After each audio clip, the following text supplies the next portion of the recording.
And for more on Panama, I'm joined by Eric Farnsworth, Vice President of the Council of the Americas. Eric, thanks so much for joining us. Thanks for having me.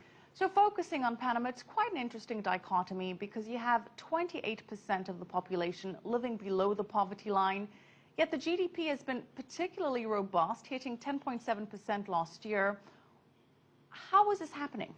It's the classic story for Latin America. You have a macro economy that may be doing pretty well, but a micro economy, in other words, everybody's individual economies may not be doing as well. There's a wide income disparity. It's traditional for Latin America. Panama actually isn't the worst case in the region, but it does have a ways to go. There's no doubt about it. How wide is this income disparity? Well, it is fairly wide, but it's narrowing. The good news is that Panama is a service economy, and after the U.S.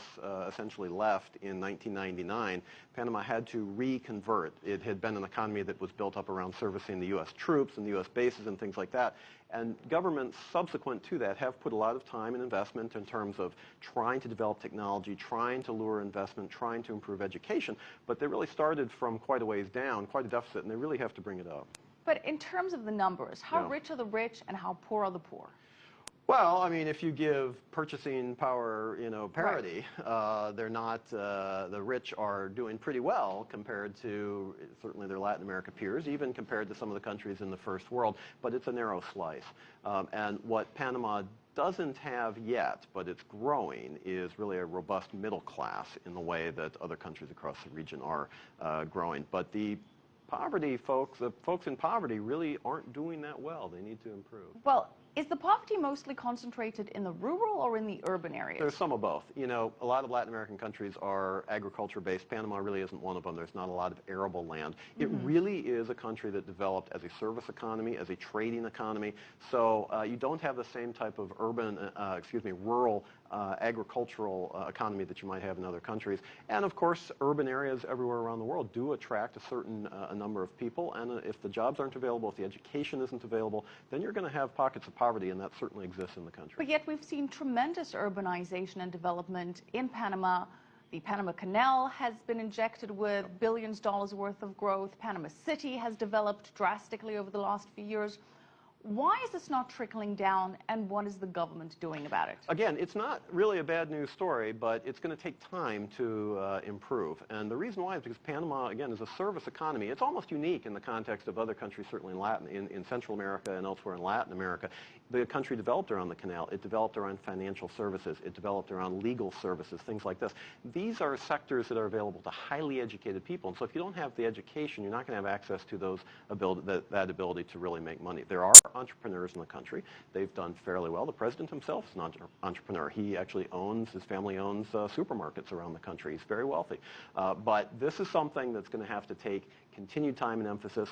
Social spending is going to have to increase. And again, I keep coming back to it, but it's true. You really have to concentrate a lot more on the education and really bring it widely available to all the citizens. Well, the government's trying to take some initiatives and implement some reforms.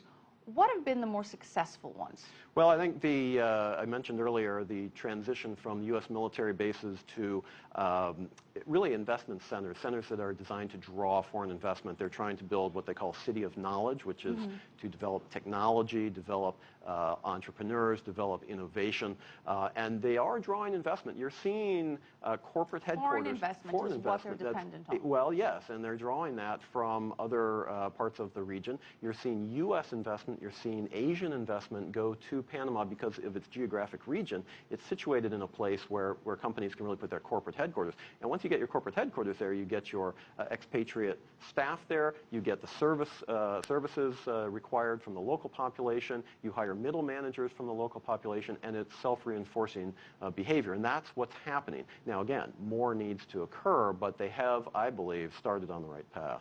Well, President Martinelli's government did try to have some initiatives with regards to raising the wages in terms of what we would call minimum wage. But that backfired. Why did that backfire?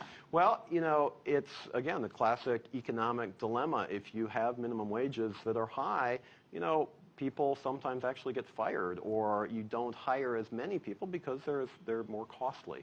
So, government intervention in economies can backfire, and I think this is one way that it happens. Again, Panama is not unique by any stretch, but it is, government intervention in the economy often does have unintended consequences. Yet the good news is that the government predicts GDP of 8.5% for this year. Right. Again, the economy is a success story. It's going to continue to grow, continue to draw investment. The key is to make sure that investment and those benefits are widely distributed. Right.